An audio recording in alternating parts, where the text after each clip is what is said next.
Hello and welcome. It's the Friendship News Hour, presented to you by Bomber Dude Media today, September the 20th, 2023. My name is Frank. His name is Alex. Al, on this date in 1973, top-rated women's player Billie Jean King took to court against Bobby Riggs in front of 50 million worldwide viewers and whipped that ass. In the Battle of the Sexes. Should remind everybody, Bobby Riggs was 55 years old and Billie Jean King was 29. Either way, this was for, I forget, decades, was the most watched television program in history, and proved that the self-proclaimed male chauvinist was wrong and that Bobby Riggs could be beat by a woman. I thought that's pretty cool. I always liked that story of the Battle of the Sexes. Yeah, it's a movie too, I think. They came out with one not too long ago. Oh, did they? I never saw it, to be honest with you, but no. Heard it's a good movie. I got something, we have a lot today, but I have something for you. I know it turns you on to talk about Lord of the Rings. I know a lot about what turns you on, sir. Yes, you do. Oh, that's a good way to start today. So there's a thread from the Cultural Tutor on Twitter, and it basically describes why the Lord of the Rings movies have stood the test of time, even though they're only about 20 years old. They're still widely regarded as some of the best cinema that's ever been created. And the reason why is because they didn't use a lot of CGI. Mm-hmm. Minas Tirith was not CGI. They built a miniature version of the entire city. That's awesome. That's taking a page out of the George Lucas handbook. Oh, there, yeah. Out of Star Wars, you bet. So here's the thread. Sick looking. It's not going to be great for people just listening, but we'll make sure to post this so you can see what we're seeing. And just like you said, they took a page out of George Lucas's book here, and these are the AT-ATs on the, what is this, Hoth? Is that the snow planet? Anyways. Yeah, I'm a Lord of the Rings guy. Star Wars, it's a little shakier. Here's some of Middle Earth. They used, I don't know how you pronounce this. They got those accent lines over the E and A. I'm going to just call it Weta, W-E-T-A. Weta Workshop, special effects and prop company led by Richard Taylor, were tasked with helping Jackson and the rest of the crew create the world of Middle Earth using miniatures. And the pictures are just so complex. I mean, look at this thing. It's incredible. Yeah, wow. And it just gets better. Let's see, there's the Eye of Sauron. Oh, sick. I wonder where all these are. They got to live in some museum or something somewhere. Yeah. Wow. Here's Helm's Deep. God. Such a good battle. Arguably the best battle scene in any movie ever. Just the detail. Right. It's yeah, so incredible. Right. Damn. Can hear the orcs in my head right now. That's so sick. Isn't that crazy? Yeah. So that's the movie, and that's the miniature recreation of it. Nice. You can tell. I mean, this guy's no more than 6 feet tall. So these things are about 5.5 feet, 6 feet tall. It's probably such a fun job, dude. Oh, I know. I mean, and just like, if Peter Jackson comes to you and say, I have an unlimited budget for you to make a great film, and I need your specialty, which is creating miniatures. I mean, that's just like the best day ever. Mm-hmm. I wonder if they're ever going to remake these, because dude, they're like 20 years old now. Like Harry Potter, same thing, about 20 years. They announced that they're doing that HBO show that's basically going to be a season per movie and redoing the whole franchise with new actors and stuff. I wonder at what point. They got to do that with Lord of the Rings at some point coming up here. I know they're doing the Amazon Prime show, which is pretty good. Yeah, but I think you could tell. I mean, I don't know how they did the one on Amazon Prime, but I think you can tell the difference between CGI and this kind of stuff, because it looks good. Like, even though it's not like perfectly clear. I mean that's the point, right? It's Middle Earth. We're not talking about modern day architecture or ability to make things like perfect. So I don't know. I thought that was super, super cool. I love this Twitter profile, the Cultural Tutor. He just had a thread about windows, the most beautiful windows in the world. Ooh. And I spent an hour on that thing. It was incredible. All right. Let's get this out of the way like we always do. Talking NFL picks here. I got mollywopped last week by Al. Again? Leads the season 20-15. So let's get right into it, sir. Feeling good. If you need any advice, just let me know on these picks, Frank. I got you. Yeah, okay. I will consult you. I'm not going to go over everything last week, but there was an interesting game that I think we both ended up winning this game. It was the Niners and the Rams. And it was a really good game. The Niners were favored by 9 points. And in LA, right? In LA. The Rams kept it close. They were leading at some points. It was a really good game. And then at the final drive, the Rams had the ball down by 10, and they had virtually zero time on the clock. It came to the final play of the game. They're down by 10. The spread is 9. And on the last play of the game, with absolutely no significance towards the who wins or loses, the Rams decided to kick a field goal, and it was good. And so they only lost by 7. A terrible beat for those who took the Niners. And I got to imagine, I just have to imagine that betting played a role in that. Why would you kick a field goal as the last play of the game with absolutely no significance as to who wins or loses? And in the video too, bro, the ref looks like, oh, fuck. Like, it's almost like someone was like, get that fucking ball on the line, snap it now. Like, you could, dude. There's something fishy, bro. We talked about it before, but they're like set up the exact same way the WWE is as far as being like entertainment in games, so like they can fix it legally, which is and I'm not gonna sit here and say it's scripted, but if they have the opportunity to make something happen, right, with no significance as to who wins. Also, to the guy on TikTok who said that was a bad pick, go fuck yourself, because we were both right and you were wrong. So you were wrong. We're reading the comments. We see the haters. And I'm remembering the haters. We're calling you out now. So yeah, I can tell. You were pocketed that. It's always funny though when we put up videos like that. It's never like, oh, good picks, I like these, I'm going to use them. It's always like, you guys are fucking idiots. These are terrible. It's like, all right, moron, go kill yourself. Okay, Thursday night, San Francisco is playing host to the New York Giants, and they are 10.5 point favorites at home. The Giants with an incredible comeback on Sunday. Absolutely insane, and they still didn't cover their spread, but they won the game. 10.5 at home. I will probably take the Niners on this one. Same. Yeah, no Saquon. Matt Breida is not nearly as explosive, not much of a threat. Yeah, not worried about it. Short week. The only thing that scares me about these Thursday night games is the low scoring, so 10.5 seems like a lot of points, but I'll go ahead and take San Francisco. Baltimore hosts Indianapolis. Indianapolis beat Houston. They're in Baltimore, and they're 7.5 point dogs. 7.5 point dogs in Baltimore. And Baltimore looked good against... Cincinnati, divisional games, I can never really call it. I'm going to go ahead and take Baltimore in this one. I'm going to do the same because I don't think Anthony Richardson's playing. They also need to stop running the ball with him, man, because he, once again, got destroyed in the last game. He had 2 rushing touchdowns. Everyone was super high, and then boom, hurt. It's just like you can't do that in the NFL, man. We've learned from Robert Griffin and so many other quarterbacks. Like, it just doesn't translate. You gotta have some kind of a passing attack. So hopefully they focus that up. Okay, Miami at home against Denver, and they're 6.5 point favorites. I feel like everything screams Miami in this one, and it kind of scares me a little bit. Denver, I mean, they fought against Washington. Who knows what kind of team Washington is? They're 2-0, I think. Yep. So who knows if they're for real? It looks like Denver is just, the offense is super sluggish. Miami, I'll take Miami. Those are a lot of points, but they're at home. Russ is cooked, bro. He's done. Yeah, I think he's done as well. So you like Miami? I like Miami for sure. That offense is not stoppable yet that I've seen. Agreed. Okay, Jets at home against New England. Jets are 1-1. New England is 0-2 to start the season, but they haven't rolled over. Mac Jones is a little shaky. Some interceptions. Hasn't played excellent, but they are still 2.5 point favorites on the road in New York. This one's tough. It is tough. 0-3 New England doesn't sound right. The Jets. Give me New England. Yeah, it's very tough. I think I'm going to go Jets on this one. He's taking the Jets. Yeah. Something looks off in New England, man. It's like almost like what we're seeing in Bama. It's just not, it's a down year. Perhaps you're right. Perhaps this is the week that they put it all together.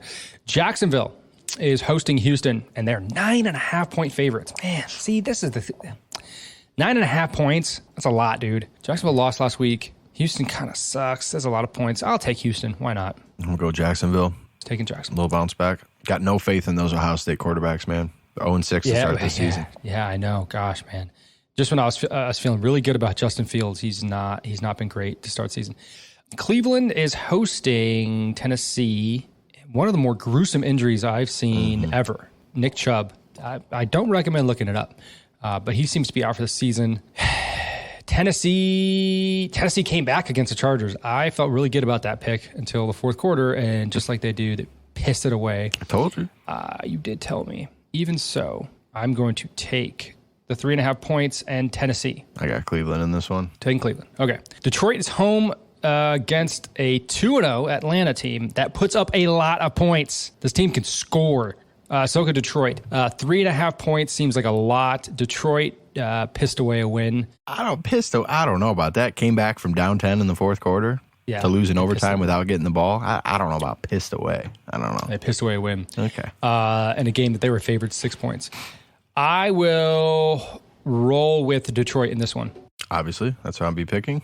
Green Bay is home against New Orleans. New Orleans is 2-0. They haven't put up a lot of points. Green Bay, are they for real? Are they not? I don't know. 1.5 point favorites at home. I'll take Green Bay. I'm going to go Nolans. Take New Orleans. Mm-hmm. I've liked what I've seen from that offense. Yeah, they're okay. And I think they get Kamara back next maybe week. One more game. Yep, next week.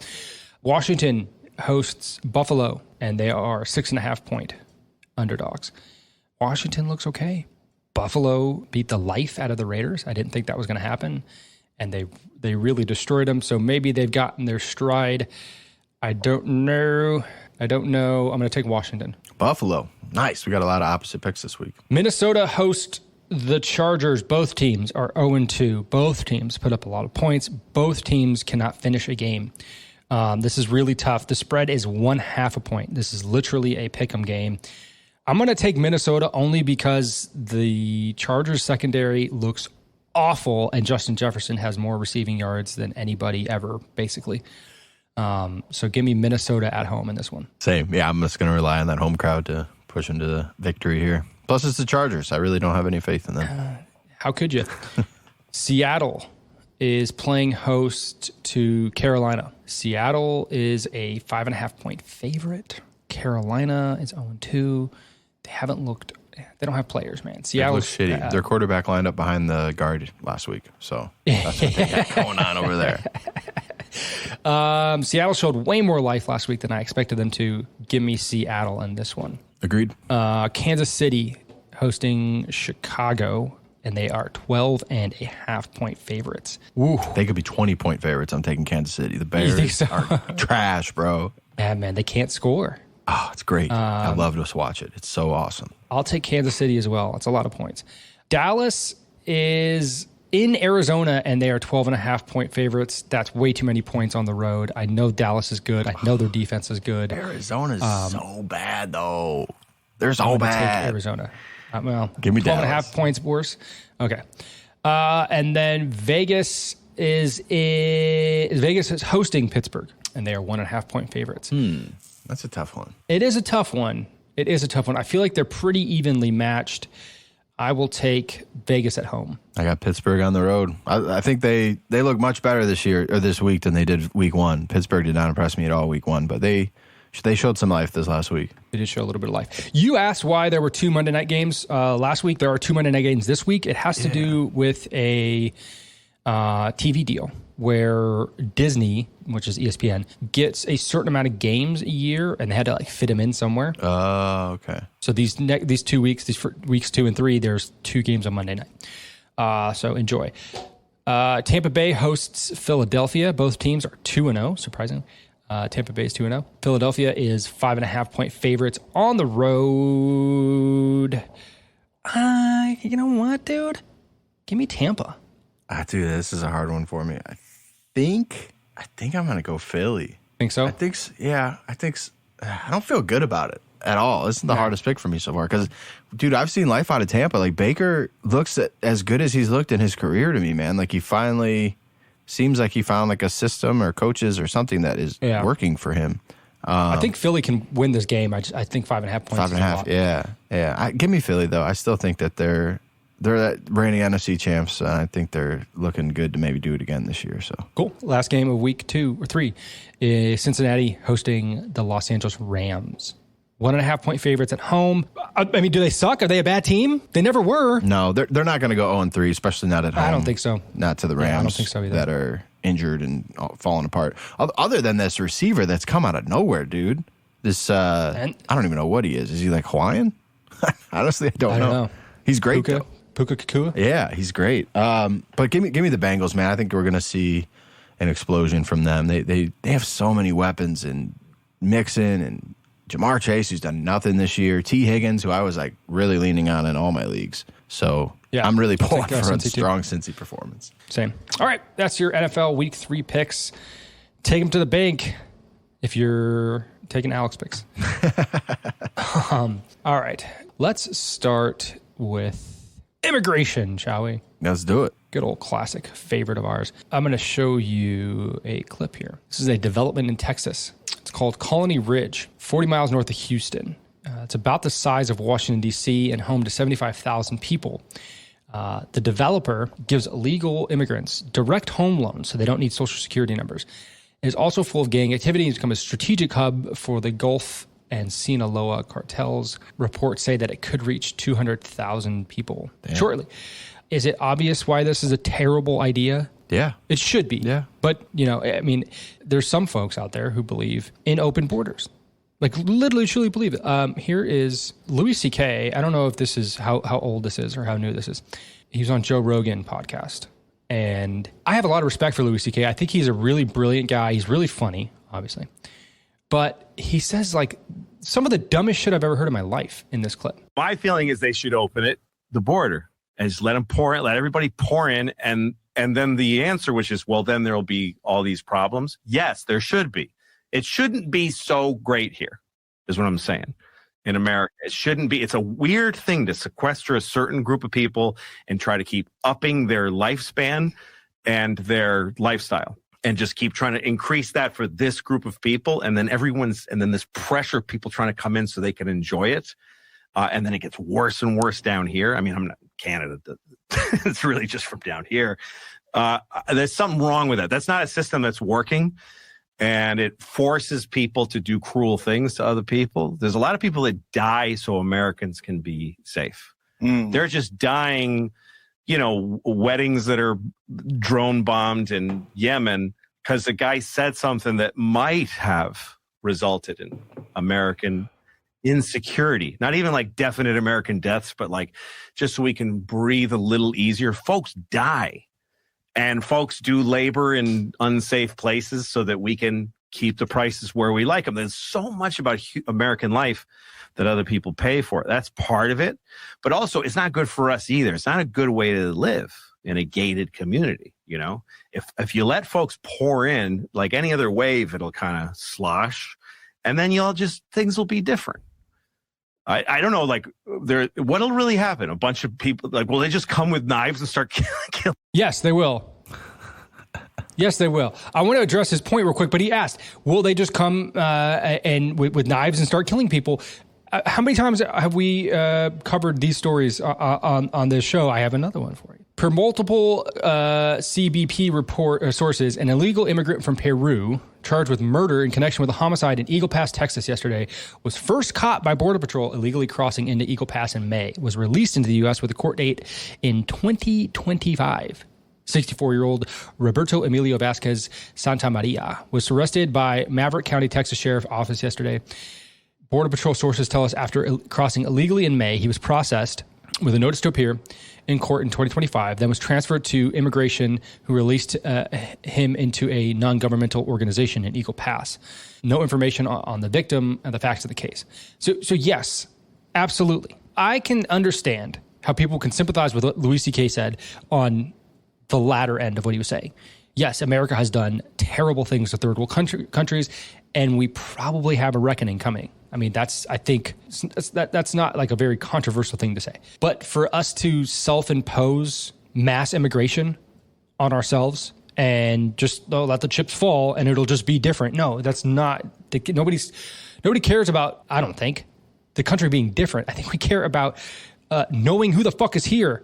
Can I ask, what has America done to Mexico that has made Mexico be the way it is? Because we have a neighbor to the north, like Louis said, Canada, fine up there. People prefer to go up there than America in a lot of cases for political reasons, healthcare reasons, whatever. But like down south, it's so bad. Like how are we not given credit then for how great Canada is? But then Mexico is our problem too. I don't understand. Well, I don't know that Mexico is our problem. I think what he's trying to say is that because of what we've done in the Middle East, because of what we've done in Asia, and because of what we support in other portions of the country, of the world that create untold amounts of death and unspeakable despair, that we deserve to have problems here on our shore. I mean, maybe, right? Like, if that were the case, then yeah, okay. Like, I agree with that. But I think what he's saying is we should self-impose penalties on ourselves by allowing the border to be open and just letting whatever happens happen. The only way I think that you get to that conclusion is if you're as rich as Louis C.K. because it won't affect you at all. Right. You know what I mean? He's going to be sheltered. His family's going to be sheltered from all of that. But it used to be the Southwest that was most concerned about immigration because that's where most of the immigrants would settle. Now it's everywhere. Chicago, New York, Washington, D.C., literally everywhere. There are more immigrants than we know what to do with. I wish I had it teed up right now and I couldn't find the video, but they're literally opening the border and Border Patrol agents are just letting people through. And I remember there's a video, one guy was like, hey, can I go to New York? And the Border Patrol agent was like, yeah, you're free. You can go wherever the fuck you want. I mean, okay, fine. But we don't know who this person is. We have no way of tracking him. We give him a notice to appear. This is how immigration works in the United States. I explain this to people all the time, and they're always so incredulous that this is how it works, and they don't believe me. This is legit how it works. You come. You say, I'm claiming asylum from persecution in my home country. You need to provide absolutely zero proof of that other than you saying, I am seeking asylum. And they say, and the United States says, okay, understood. You're going to have to come to court and prove that you're being persecuted. And you can't be like, it can't be like, oh, like economic conditions in Peru are terrible. I want to come to a better life. No. It has to be religious persecution or persecution that you're going to die because of who you are. Right. That's like the barriers to persecution are very high. So they give a notice to appear, basically a piece of paper. And in this case, not for another 18 months. So you have 18 months to roam free in the United States with a notice to appear with absolutely no way of tracking you. And if you don't show up to that court appearance, we have no way of knowing where you're at in the country and how to deport you. So it's just free for all immigration. Whatever you want, come right into America. That's the message that's being sent. And Americans, citizens of this country who have zero to claim for the luxuries of the life that we live other than the birthright, but still have that birthright, are getting fed up with this current immigration policy. Here is Staten Island. And police officers are arresting their own community members because they're trying to block a bus full of migrants that are going to be housed at a nursing home. So these are just like people that were trying to like stop. These are inflow. Residents of Midland Beach in Staten Island. Yeah. And they're trying to block the bus from coming into their community, and they're getting arrested for it. The police officers are arresting their own community members. Do you see how backwards this all is? And it's frustrating because really what's happening here is the government is tacitly admitting that they don't know how to solve this problem. And so instead of doing anything, instead of doing something, they're not doing anything. And, maybe that's a better use of resources. And, instead of trying to plug a leak in a boat with, a napkin. I don't know. But obviously people are getting frustrated. And to me, it doesn't seem like a stretch too far to say, like, this is a big problem. This is not something that we should be doing. We should have a process for this. Any well-respected country would. You know how hard it is to get into Canada? Is it hard to become a citizen? It's so hard. Not become a citizen. Forget that. It's hard to just step foot into the country.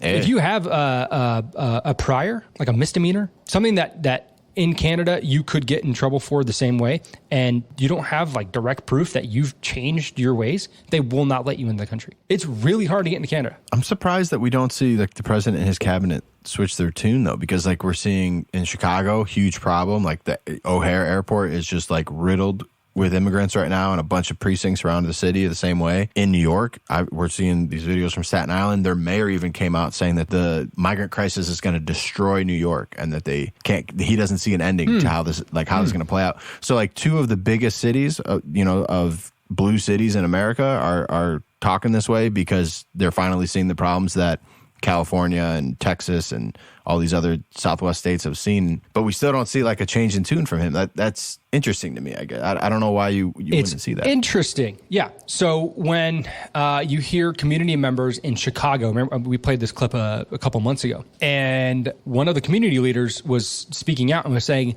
it only takes about 200 to 300 people to displace our entire voice. 200 to 300 people come into this community, and they will now have the power to vote out whatever it is that the community members that have been here for years are working towards. And we will not put up with that type of behavior. This has been talked about on a larger scale as the Great Replacement theory. And you even mentioned the Great Replacement theory, you're labeled as the biggest bigot and racist in the world, right?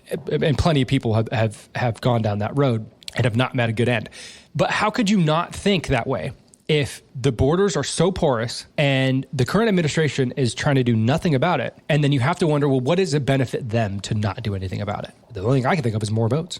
That's the only thing I can think of. Right. Because why would you want this? Why would you want, I mean, communities all across, you just said it, all across the nation are saying, hey, I'm all for immigration. Give us your huddled masses and what have you. But maybe we were a little bit too overzealous when we labeled our city a sanctuary city because we didn't quite understand what that meant. And now we're understanding what it means, and we were wrong. We don't want to be a sanctuary city anymore. We don't have the resources to be the sanctuary city that we thought that we had.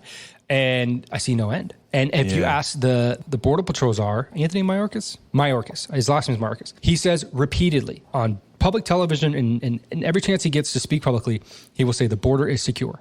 He's a liar. He's a bald-faced liar, lying to the entire American public. I don't know how you stop it. One option that comes to my head is instead of $500 million going over to Ukraine, maybe we put that into our immigration system and we hire a bunch more Americans to make it a little bit easier for the nice, good people that want to come and are actually seeking asylum from the crazy shit down there. You make it easier for people to actually immigrate into this country instead of having to set a 1.5-year court date down the road. If we just put that money into infrastructure, you could fix this problem in a second.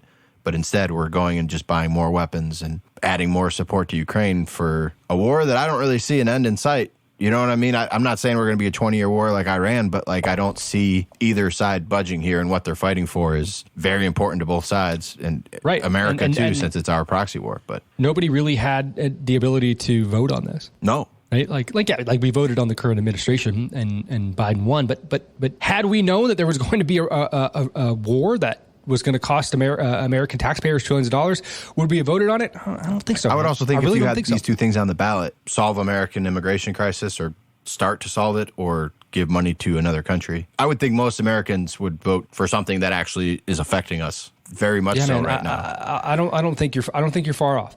And so what it boils down to, I think what you're saying here is standards. What are the standards for coming into the country? And also, what does your American citizenship mean to you?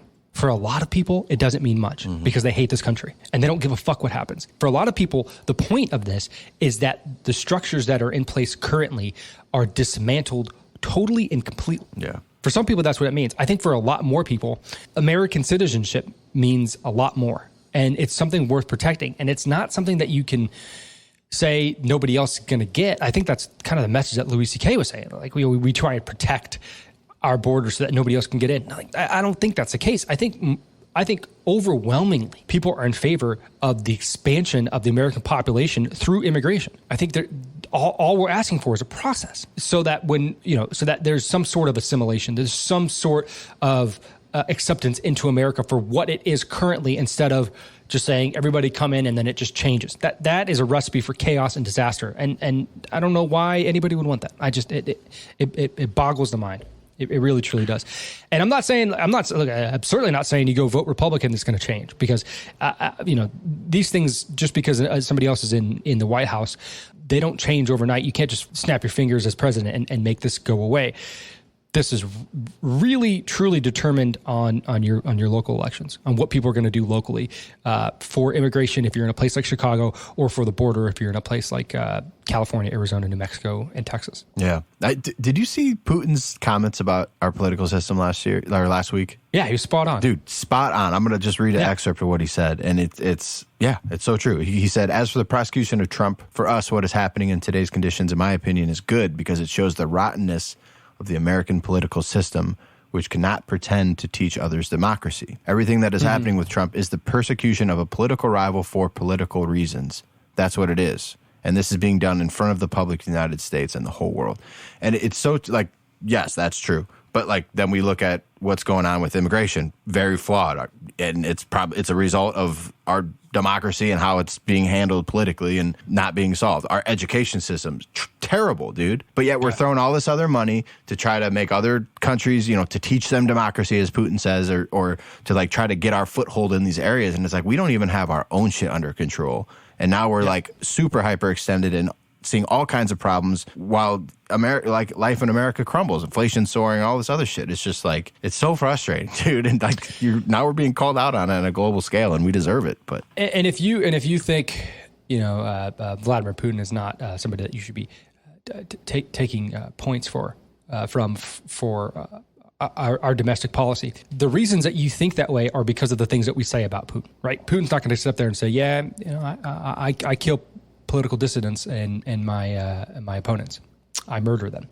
He's not going to say that, but we know he does, right? Because we say that he does, because that's our enemy. So I would probably take my cues from my enemy, because they're not going to tell fibs on me. They're going to look for the things that are true and verifiable, and then talk about that. I also don't need Putin to say that to like realize it's a problem. But now we have other world leaders calling out like our political corruptness and the current state of America, and like it's a bad look, and it's true. It's so true. Unfortunately, it is, man. And how terrible is that on a world stage, that somebody like Putin, who we know is, the worst of the worst, right?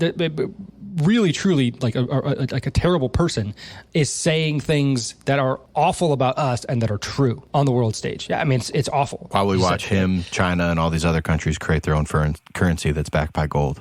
Like, that's going to just cripple us even more long term. It's just like, they won, dude. Like, not necessarily Russia, but like America is losing in all of this. Big time. We're losing. Big time. All right, let's go into a bit of a dark place here, Al. Buckle up. I thought that's where we just were. No, that was light. The names here have been changed for anonymity purposes. Emma discovered that a compilation video of men masturbating to nude photos of her at 14 years old was being monetized on Pornhub with ads, distributed to 130 million site visitors a day, and made downloadable for free. The video used the tag naked teen. Ashamed to tell her parents or the police, she reached out to Pornhub, informing them that she was 14 years old and demanding that the video be removed. Pornhub responded with a generic automated response. 2 weeks later, having heard nothing, she desperately reached out again, demanding a takedown. This time, she provided Pornhub with a picture of her passport to verify her age and identity. The passport confirmed she was underage. Pornhub eventually responded, but did not remove the video. Discouraged after these failed attempts, she eventually gave up. She was severely traumatized by the ordeal and now suffers from extreme depression and anxiety. She fears the widespread dissemination of the video will interfere with her dream of becoming a teacher one day. In 2021, she sued Pornhub. New evidence published on September 1 by the court in a California child sex trafficking class action lawsuit shows unearthed evidence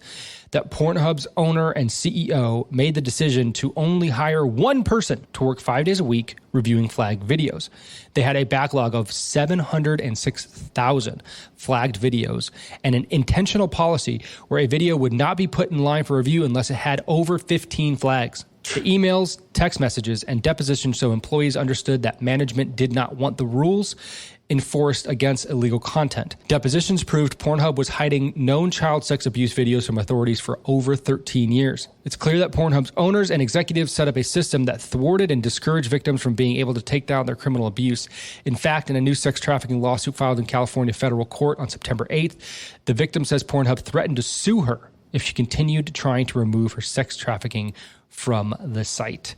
This comes from a website called Trafficking Hub, and it's dedicated to the sex trafficking exploitation on specifically Pornhub. We've talked about this a lot. I just thought it was worth bringing up, that there are lawsuits being put into place, and no matter what Pornhub has done recently to try and thwart the illegal uploads of underage persons on their sexually explicit website, that they have done things in the past to deny responsibility and deny the accusers or the victims of this abuse the accusations that they're being brought forward. There's a bunch of links. If you're interested, we can send you about what's going on here, and they have court documents and all the like. But I brought this up first. I saw it. I thought it was worth bringing up. But really, there was a story about the Boy Scouts of America that kind of took me aback. That kind of falls in the same line. Were you a Boy Scout? I was for, probably like 5 years. Were you privy to or aware of any sexual misconduct with anybody that you were in Boy Scouts with? Not at the time. No, that shit wasn't coming out like it kind of has the last 15 years, I feel like. So there's a new, I believe, a documentary on Netflix called Scouts Honor: The Secret Files of the Boy Scouts of America. and in it are uncovered claims of 82,000 known victims. Jesus. The Boy Scouts of America remain in complete denial about the scale of misconduct and its role in abetting it. The organization is deeply committed to protecting its shattered brand reputation at all costs. Did you know that the Boy Scouts now admit girls? Really? Yeah. Jeez. I think they sued. Interesting. And now girls can go and join the Boy Scouts. Can boys join the Girl Scouts? I don't believe so. If you had to guess, what would be the total number of accusations in America, just in America, of abuse by Catholic priests? I just looked this up just because I wanted to compare it in my head. I don't have America. I just have the world from 1950 to 2020. What's the world? It says 330,000. 330,000. Okay. In America, based off of the best official reports that we can pull from, they're not done by Catholic Church, but they were commissioned by them, paid for by them. It shows that there are roughly 11,000. That can't be true. I mean, if it's paid for by the Catholic Church, I'm sure they're like bury as much as you can. So the Pennsylvania, there's two reports. The John Jay report, which is done by the John Jay College of Criminal Justice in 2002. Commissioned by the United States Conference of Catholic Bishops, showed about 11,000 allegations made against 4,392 priests. There's a Pennsylvania grand jury report in 2018 that identified 1,000 child victims of sexual abuse by 300 priests. So if you were to take the Pennsylvania grand jury report and just across the country multiply it by each state, that's 50,000, right? Accusations. We'll just say that on the high end, that's what we have in America, 50,000 accusations of abuse. It's still dwarfed by the Boy Scouts of America. 82,000 known victims. These are known victims. The gentleman who wrote this article, Steve Schmidt, this is from his Substack. He says, I am a Eagle Scout and proud Boy Scout who came face to face with my predator at age 12 at Rock Hill Boy Scout Camp in Pennsylvania. It was a moment that lingered in my life like a pestilence. For me, an encounter that lasted a few moments remained vivid 40 years later. And then he goes on to talk about the documentary.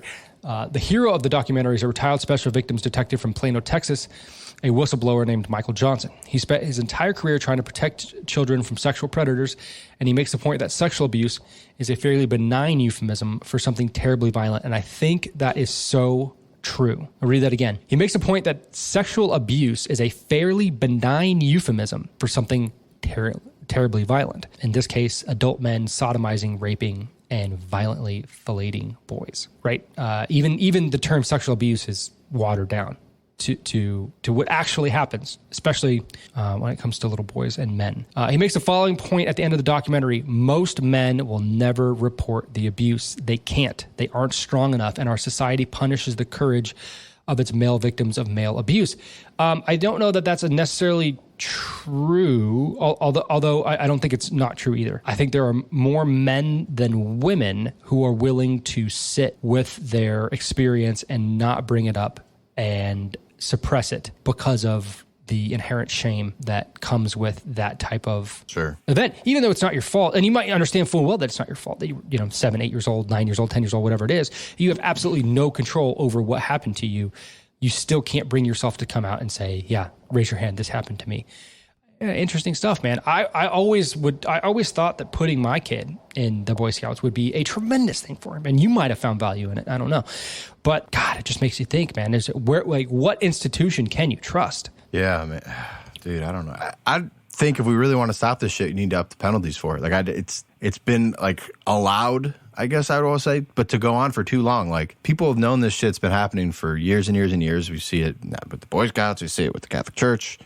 All kinds of shit, like the child sex traffic that's even coming more into light now with new movies and, Epstein, all these other things. It's like, I've seen no rule changes or any kind of like thing that will show that we're going to actually take this seriously. Mm-hmm. Institute the death penalty for any kind of like sex abuse of a minor, and let's see how much it drops. I guarantee you it does drop. Obviously it'll still happen, but like when you make the consequences big, instead of, oh, we're just going to move you to another diocese, or, oh, you're no longer be able to be a priest, sorry. That means like that's nothing in the grand scheme of what these monsters have done to people. They're ruining lives. I mean, short of murdering them, like it's one of the worst things you could do to somebody, especially to a kid. I have no sympathy for these motherfuckers. Like, I would be happy if my tax dollars went to executing them. Like, great. One less one less terrible person on this world to chew up resources and hurt people more. I don't see any sympathy for him. We talked about like them instituting sex styles and other things to help them find another way to get that outlet, that sexual frustration, whatever that is. I have no sympathy for these people. We need to deal with them. Like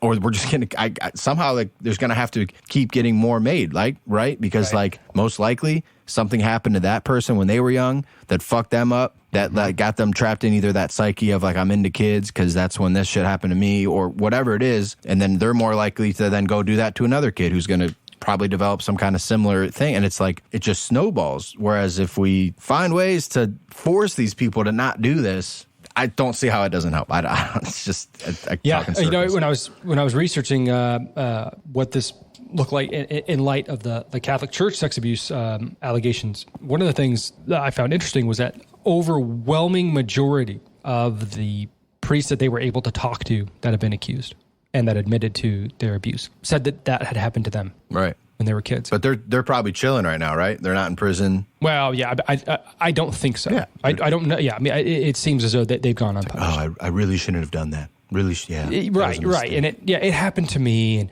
but see, here's the thing. Like that's not an excuse, but it's an important part of the story. True. It's an important part to understand, even though it doesn't excuse it, and it shouldn't be taken into account when determining the severity of the penalty. I agree with you. I think one of the things, I don't know that this is true anymore, but I think back before the allegations of sexual abuse, particularly in the Catholic Church, but here, as you can see in the Boy Scouts, that we didn't really understand the prevalence of child abuse. Mm-hmm.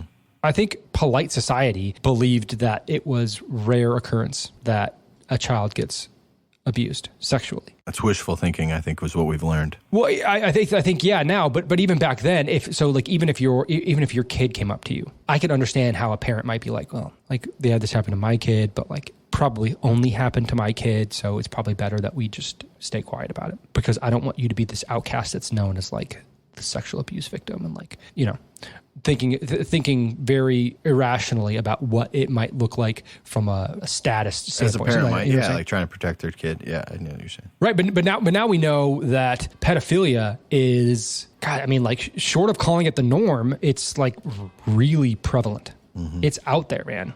Like you can't hide from the fact anymore that like there are more perverts than there are not.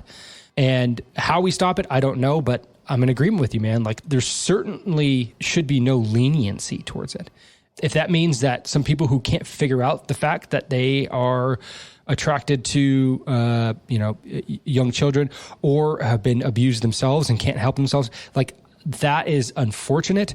But I would rather see society break the cycle than try and have people work it out on themselves and then end up falling into the same cycle. Agreed. And the sooner we attack it, the less likely that we have an origin story of a new kid who was molested when he was a kid and then goes on to do that in 30 years. It's like we can't, at this point, really do much about what has happened. And there's got to be ways to try to help these people one way or the other. But like, honestly, that's not my focus. I guess that's kind of shitty to say, but my focus would be stopping this from happening in the future, stopping it from happening to my kids. Exactly. And if this was something that happened to me, while I couldn't possibly put myself in the shoes of somebody who's gone through something like this, you could make the argument that their legacy, their lasting legacy, is being a link in the chain that stops this cycle. Mm-hmm. However that manifests itself, right? If it happened to you, you decide to act on it because that's what you know, and then you're punished severely for it, and it's something that you don't even understand in your own self. That situation is very unfortunate, but now your legacy is helping stopping the cycle of it, right? That is your lasting imprint on the world, specifically on American society, and I think what a great legacy to have. Yeah. Right? Like I am a victim myself, but now I am an example of what happens if you do this. And now my legacy is that I am helping stopping this cycle because it is a cycle that is worth stopping at all costs. Or like, I don't know, this popped in my head, Abraham Lincoln, his legacy is ending slavery. If we would have just like allowed slavery to happen, but it's not, it's not good. We know it's not good, but like, go ahead, whatever, your economy's like, whatever, do your thing. Like that would have just continued and perpetuated and like, those people's lives and all their families and generations would be so shitty. Whereas if you put a stop to it, like we're still seeing some long-term effects of that mentality of slave ownership and of controlling and putting these people down for so long. But like, I don't think you can say that like life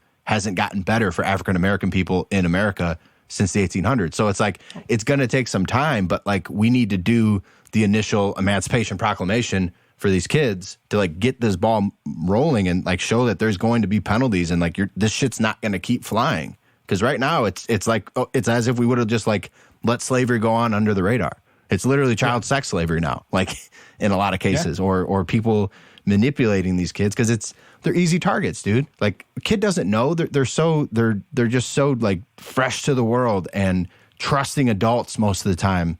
And like if you really want to, if you're that evil and you want to like capitalize on that, it's probably pretty easily to do. So it's like we need to attack the problem as quickly and forcibly as we can, because otherwise it's just going to keep happening. Yep, absolutely.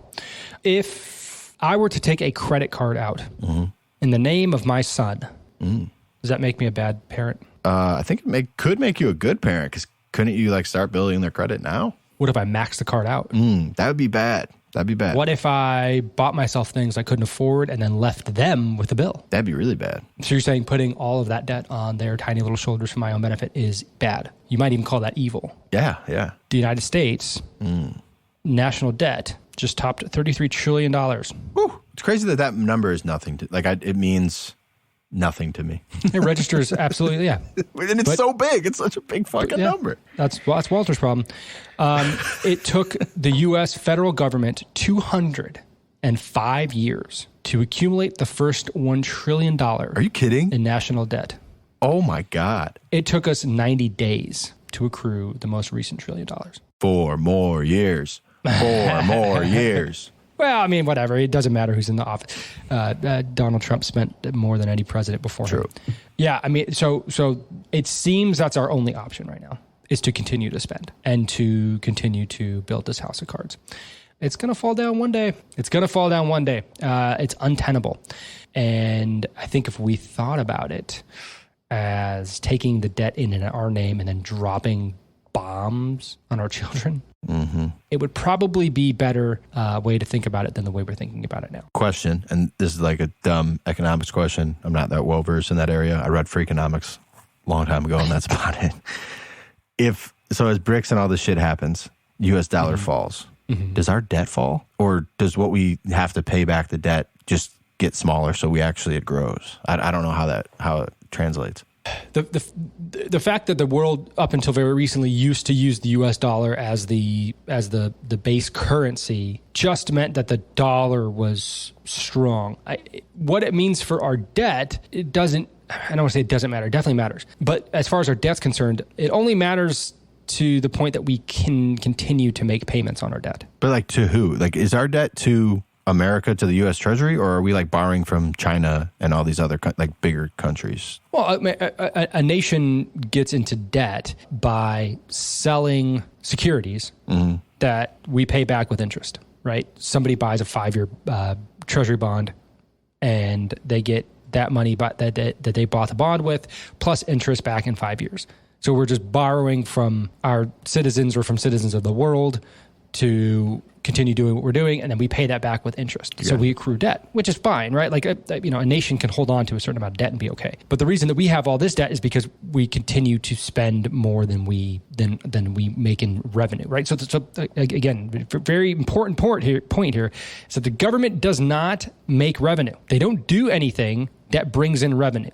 They take your revenue, you being a citizen, you being a company, you being anybody who that pays taxes. You facilitate the federal government. So there's a set amount of revenue that the government will bring in every year. And then they will spend above that, and they will borrow from the good faith and credit of the United States in order to spend that money, right? So gotcha. we're constantly making debt payments that are larger and larger and larger. The fact that the world is going to stop dealing in the United States currency is a bad thing for our status, but it's kind of inevitable.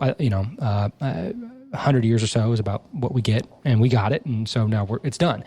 But in terms of our debt, it's just our ability to continue to make payments on our debt.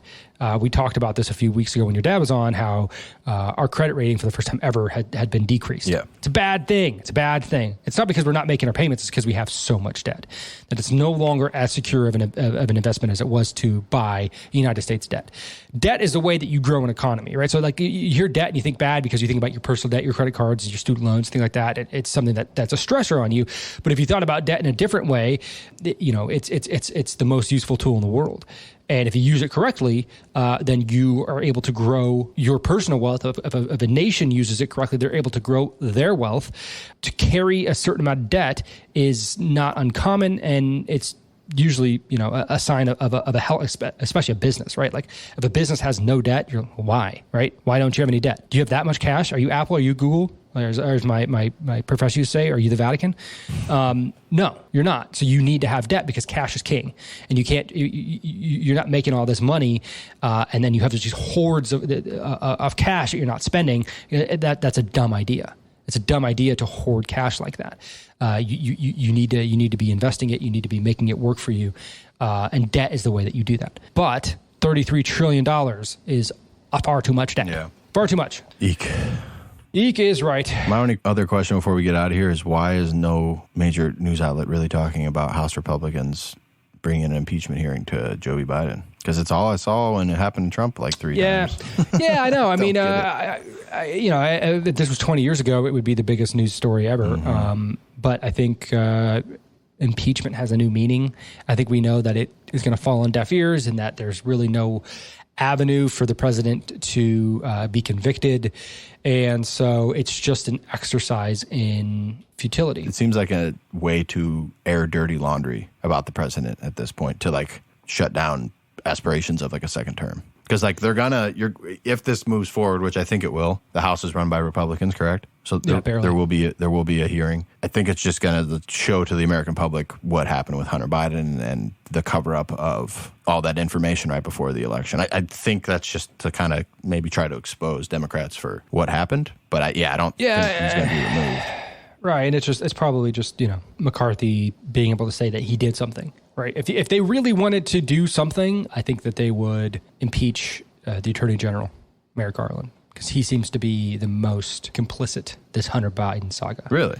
Yeah. His name is everywhere, and he's been pulling strings and levers to make it so that Hunter Biden has been protected. But really, so that the president's been protected. Something happened last week. Washington Post reporter that kind of began to set the stage of a Joe Biden exit running for presidency. And he basically was like, hey, I don't think Biden should win. Who's with me? Or Biden should run. Who's with me, right? Who's with me on my side? He was the first major pundit to put something out there saying, I don't think that Biden should run. And for, you and me and every other regular person out there, like, yeah, agreed. But it lands like an atomic bomb in Washington, because finally you have somebody who is a mouthpiece for that side of the aisle, saying for the first time officially in writing in a article in the Washington Post that he doesn't believe that Biden should run. And really what he did, he's just signaling. And then I don't know if you've been paying attention, but CNN's been talking about his age and how he's not doing things well, and you're starting to see the dominoes fall into place. And I agree with you. I think this impeachment is just another one of those dominoes. Makes sense though, because Democrats it's kind of crunch time, dude. Like it's pretty much a year out from the election, and you guys don't have like a front runner candidate or anyone. You know what I mean? There's no way. There's just no way. He's barely alive. And we're already at like our second Republican GOP debate or whatever that Trump's not going to. But like we've seen none of that from the Democrat side at all. And there's just no real talk or like any kind of direction for that party. It's just, they're in trouble. But that's it. That's our time. If you guys could do me and Frank a huge favor as listeners of our podcast and go and review the Friendship News Hour on whatever hub you listen to it on, hopefully not Pornhub, any other of the hubs, that would be very appreciated. You can also find us, you could send us an email anytime with any thoughts, comments, concerns as well at bummerdude.media@gmail.com. Find us on Twitter at FriendshipNH and on Instagram and TikTok at Friendship News Hour. See ya.